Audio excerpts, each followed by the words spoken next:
கனக அதன் மகன் அதன் அதன்கிறார். அது கனகாதன் மகன் ஆதன் ஆதன் அப்படின்னு படிச்சா அது பொருள்படும். அப்படிதான் அதை படிக்கணும். அதை இவ குன்றன்னு எல்லாரும் படிச்சுட்டு இருக்கிறோம். அதை கூட இவ் குன்றன்னு தான் படிக்கணும். அதை இவ குன்றன்னு படிக்க கூடாது. அது ஒண்ணு. இதெல்லாம் இது மாதிரி படிச்சுதான். இவன்னா இபம், இபம்னா யானை, கஜம், அப்புறம் கஜம்னா சான்ஸ்கிரிட், அது பிராகிருதம், இப்படி கொண்டு போறாங்க. அங்க தேவையே இல்லை. இவ் குன்றத்து இந்த குன்றம் அவ்வளவுதான். அங்க இவ கஜம் அதுக்கெல்லாம் வர வேண்டிய அவசியமே இல்லை. இது எப்படின்னா அந்த கல்வெட்டை நீங்க பாத்தீங்கன்னா நல்லா தெரியும். இதுல இந்த 3வது எழுத்து நல்லா பாருங்க. அவர் கொடுத்திருக்கிறது தான், நான் ஒண்ணு எழுதல. இந்த 3வது எழுத்து அது தூ. இந்த தூளை அவர் இத்தா எடுத்துக்கிறார். 4வது எழுத்து சரியாவே இல்லை, அது தூள் எடுத்துக்கிறார். சரி, ஓகே. அப்படின்னு எடுத்துக்கிட்டாலும் எழுதுவதும் புனருத்தான்னு தான் நம்ம எடுத்துக்கணும். எழுத வேண்டியவற்றையும் அவன் தான் கம்போஸ் பண்ணான், அவன் தான் எழுதி கொடுத்தான். அப்படிதான் நான் எடுத்துக்கணும். எழுத வேண்டியவற்றை அவன் எழுதி கொடுத்தான். எழுதுவதும் புனருத்தான். மசிவன்னா மசி வண்ணக்கன் படிக்கிறான். மசி என்ற ஊரை சார்ந்த வண்ணக்கன் என்று நான் படித்திருக்கிறேன். இப்படி ஒரு சில, அதாவது ரொம்ப பெரிய மாற்றம் இல்லை, ஆனால் மாற்றங்களை நான் செய்திருக்கிறேன். அது மற்ற நம்முடைய அரிய பெருமக்கள் தான் அதை ஏற்றுக்கொள்கிறீர்களா ஏற்றுக்கொள்ளவில்லையா என்பது உங்களுடைய முடிவுக்கு நான் விட்டு எனக்கு கொடுத்த காலம் சரியாக முடிந்து விட்டதால் இதோடு என்னுடைய உரையை முடித்துக் கொள்கிறேன். நன்றி, வணக்கம்.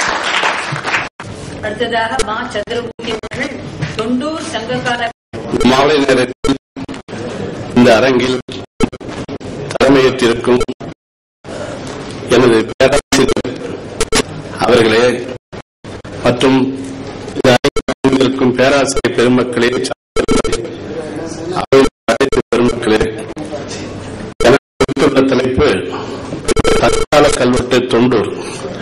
இந்த கல்வெட்டு 1991ஆம் ஆண்டு திண்டிவனம் பகுதியில் செஞ்சியிலிருந்து சுமார் 22 கிலோமீட்டர் தொலைவில் உள்ள சோழபுரம் என்னும் அருகிலே இந்த கல்வெட்டு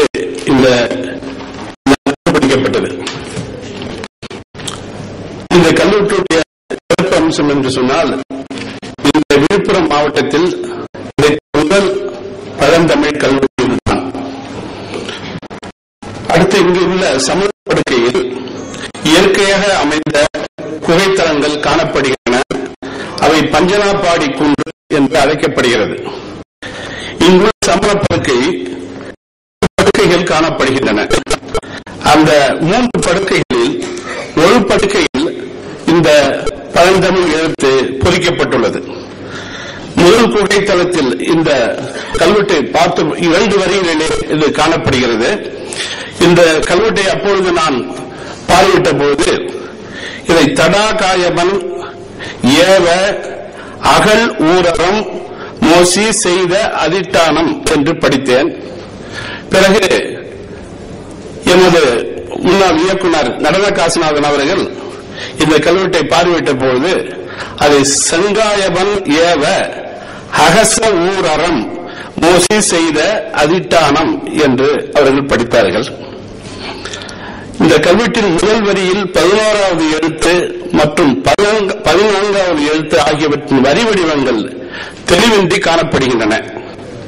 இக்கல்வெட்டில் அகழ் ஊர் என்று குறிக்கப்படும் இவ்வூர் இன்றும் இக்குகைத்தலம் அமைந்துள்ள தொண்டூருக்கு அருகில் அகலூர் என்று அழைக்கப்படும் ஊராக இருக்கலாம் என்று அடையாளம் காணப்பட்டது. ஒரு 5 ஆண்டுகளுக்கு பிறகு இந்த கல்வெட்டை நேரில் பார்வையிட்ட திரு கொடுமுடி சண்முகம் அவர்களும் டாக்டர் ஐராவதம் மகாதேவன் அவர்களும் தொல்பொருள் ஆய்வு துறையினரும் இந்த கல்வெட்டின் முன்பு ஈ என்ற ஒரு எழுத்து இருப்பதை சுட்டிக்காட்டி இதனை இளங்காயவன் ஏவ அகழ் ஊர் அறம் மோசி செய்த அதிட்டானம் என்று படிக்கலாம் என்று அவர்கள் கூறியுள்ளார்கள். இந்த கல்வெட்டின் தொடக்கத்தில் ஈ என்ற எழுத்துக்கு 3 புள்ளிகள் உள்ளது. அதுபோன்று 15வது எழுத்தான ரா கல்வெட்டு வெட்டியவரால் பிழையாக வலம் இடமாக வெட்டப்பட்டுள்ளது என்று அறியப்பட்டது. இந்த கல்வெட்டினுடைய செய்தி இளங்காயிபன் பணித்தபடி அகழூரினர் இந்த அறத்தை செய்தனர். இந்த புனித இருக்கை மோசியால் செய்யப்பட்டது என்று இரு செய்திகளாக இக்கல்வெட்டு பொருள் தருகிறது. மோசி சங்க இலக்கியங்களில் மிகவும் சிறப்பாக குறிக்கப்படும் பெயர். கல்வெட்டில் மோசி என்ற பெயர் காணப்படுகிறது. மோசி என்ற பெயர் சமணர் தொடர்பாக தொண்டூர் கல்வெட்டில் முதலாவதாக அறிய முடிகிறது. இந்த மோசி என்பவர்தான் இத்தொண்டூர் மலையில் படுக்கையை அமைத்துக் கொடுத்துள்ளார். சங்க இலக்கியத்தில் மோசி என்ற பெயர் கொண்டவர்களை காண முடிகிறது. மோசி கரையனார் என்று அகமும், மோசி கண்ணத்தனார் என நற்றினையும், மோசி கீரனார் என நற்றினையும் குறுந்தொகையும், மோசி கீரன் என்று குறுந்தொகையும், மோசி கொற்றல் என்று குறுந்தொகையும், மோசி சாத்தனார் என்று புறமும் கூற நாம் காண்கிறோம். இந்த பெயரில் பொருளும் நாம் அறியத்தக்கதே. மோசகம் என்பது துறவு என்ற பொருளை குறிக்கும். மோசகன் என்பது துறவி என்று பொருள். மோசனம் என்றால் துரத்தல் என்று கூறுவர். எனவே மோசி என்பது துறவியை குறிக்கும் பெயராக கருதுவர். மோசி என்பது சங்க காலத்தில் ஒரு ஊரின் பெயராகவும் மாந்தருக்கு வழங்கிய ஆள் பெயராகவும் இருந்துள்ளது. பிரிந்து மொழி மோசி பாடிய ஆயும் என்பது புறப்பாடல் வரி. இங்கு தொண்டூர் கல்வெட்டில் மோசி செய்த என்று வருவதால் மோசி என்பது சங்க காலத்தில் மக்கள் பெயராகவே வழங்கி வந்திருக்கிறது. இத்தகைய பெயர் சங்ககால இலக்கியங்களில் மட்டுமே வருவதிலிருந்து பிற்காலத்தில் வழக்கிழந்தமையால் இப்பெயர் தாங்கிய இப்பழந்தமிழ் கல்வெட்டு சங்க காலத்ததே என்று உறுதியாகிறது. இது சங்க இலக்கியம் கூறும் செய்திகளுக்கு வலு சேர்ப்பதாக உள்ளது. இப்படுக்கைகளை செய்யும்படி மோசி என்பவனுக்கு ஆணையிட்ட சங்காயபன் அல்லது இளங்காயபன் என்னும் பெயரைப் போலவே மதுரைக்கு அருகில் இருக்கும் ஆனைமலை கல்வெட்டில் அரட்டக்காயபன் என்ற பெயரும், புகழூருக்கு அருகில் உள்ள ஆறுநாட்டார் மலையிலும் திருச்சிக்குண்டிலும் செங்காயபன் என்ற பெயரும் காணப்படுவது இங்கு நினைவு கூறத்தக்கது. கல்வெட்டின் பழமை கூறுகள். இக்கல்வெட்டில் புள்ளி இல்லாமையும் அகழ் ஊர் என உயிரெழுத்து புணர்க்கப்படாமல் பிற பழந்தமிழ் கல்வெட்டுகளில் வருவது போல பட பிளஸ் அன், கடல் பிளஸ் அன் என மாங்குளம் கல்வெட்டில் வருவது போல வருவதாலும் இதன் பழமையை உணரலாம். பழந்தமிழ் கல்வெட்டுகளில் பல இடங்களில் விகுதி அதற்குரிய சொல்லிலிருந்து தனியாக பிரித்தெழுதப்பட்டுள்ளவை காண முடிகிறது. இவ்வகைக்கும் கீழ்காணும் சொற்களை எடுத்து காட்டலாம்.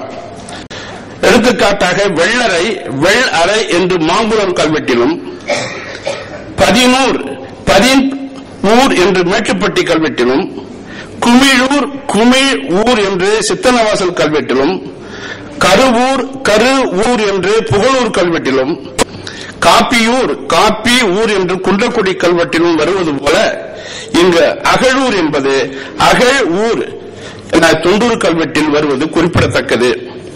பொதுவாக இலக்கண முறைப்படி உயிரெழுத்து நிலைமொழியின் இறுதியில் உள்ள மெய்யோடு இணைய வேண்டும்.